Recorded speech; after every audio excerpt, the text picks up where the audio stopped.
देवता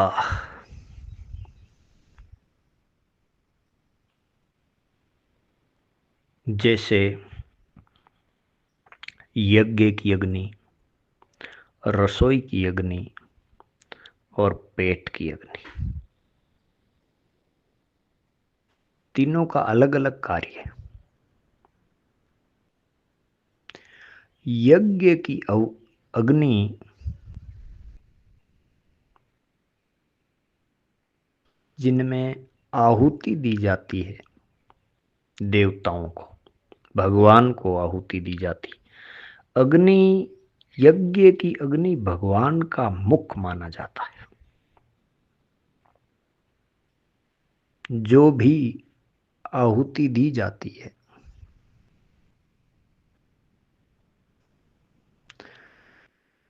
अग्नि देवता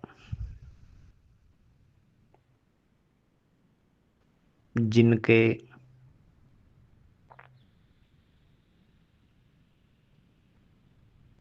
सात बाहें हैं, हाथ है सात, तीन पैर है, दो सिर है,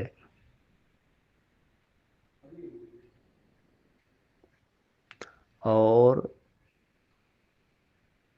सप्त जिह्वा यानी सात जीभ है, और सात ही भोजन है।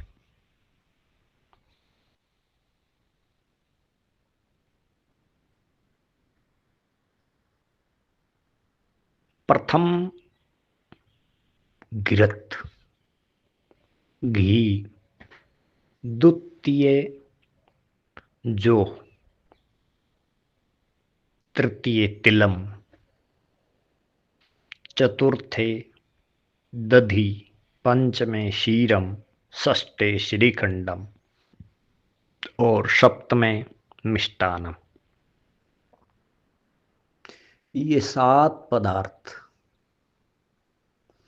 अग्नि को घी बहुत ही प्रिय है, और अग्नि के द्वारा दी हुई आहुति स्वयं देवता भगवान ग्रहण करते हैं। जिस भी कामना से या संस्कार, शादी ब्याह संस्कार, जन्मजात संस्कार, हिंदू संस्कृति में 16 संस्कार बताए गए।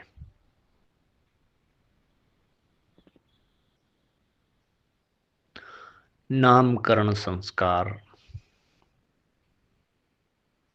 मृत्यु संस्कार, जितने भी संस्कार हैं, देवताओं को हविष अर्पण करने के लिए अग्नि को समर्पित किया जाता है।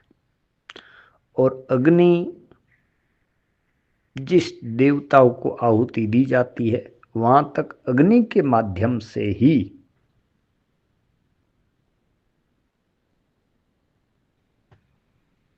देवता तक वो भोग पहुंचा दिया जाता है। अग्नि की पूजा वैसे शादी ब्याह के समय 7 परिक्रमा होती है, जिसे सप्तपदी भी कहा जाता है। हवन कुंड यानी अग्नि कुंड की 108 परिक्रमा होती है।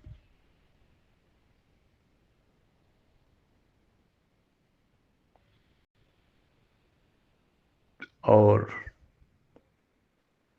अग्नि देवता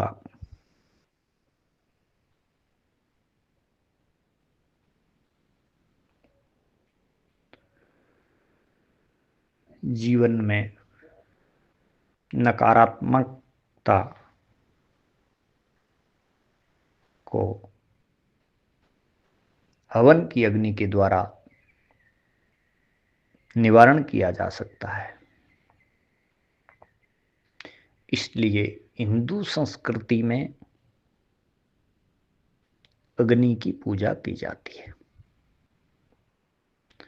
सभी अग्नि के मूल में सूर्य नारायण है, भगवान सूर्य।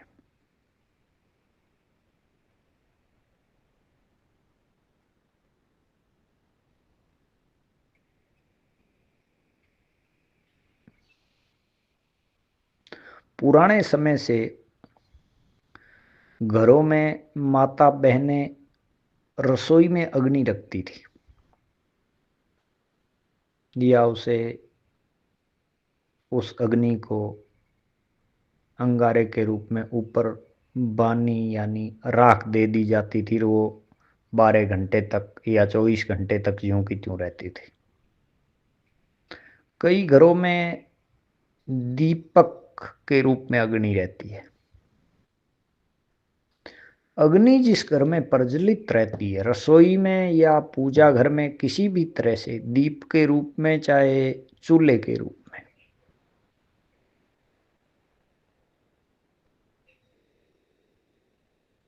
वो बहुत ही शुभ है। घर में अग्नि बुझनी नहीं चाहिए, मेरे कहने का मतलब। एक पुरानी कहावत है, चूल्हे आग पड़िंडे पानी। तो ये बुजुर्गों की ये जो कहावत है, बहुत ही सोच समझ के बोला होगा जिसने भी बोला है। तो अग्नि के द्वारा अपन देवता को आहुति देके समर्पित की जा सकती है। तो अग्नि की पूजा सनातन धर्म में आदि अनादि काल से चली आई है।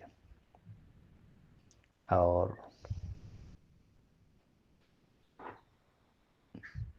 आकाश, वायु, तेज, जल, धरती, जिसमें तेज बोला है, ये 5 तत्व ऐसे जो शरीर बना है, उसमें जठरा अग्नि के लिए बोला है, जो पेट की अग्नि।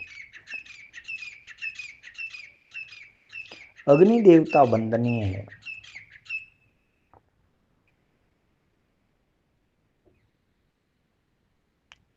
ये जो अग्नि के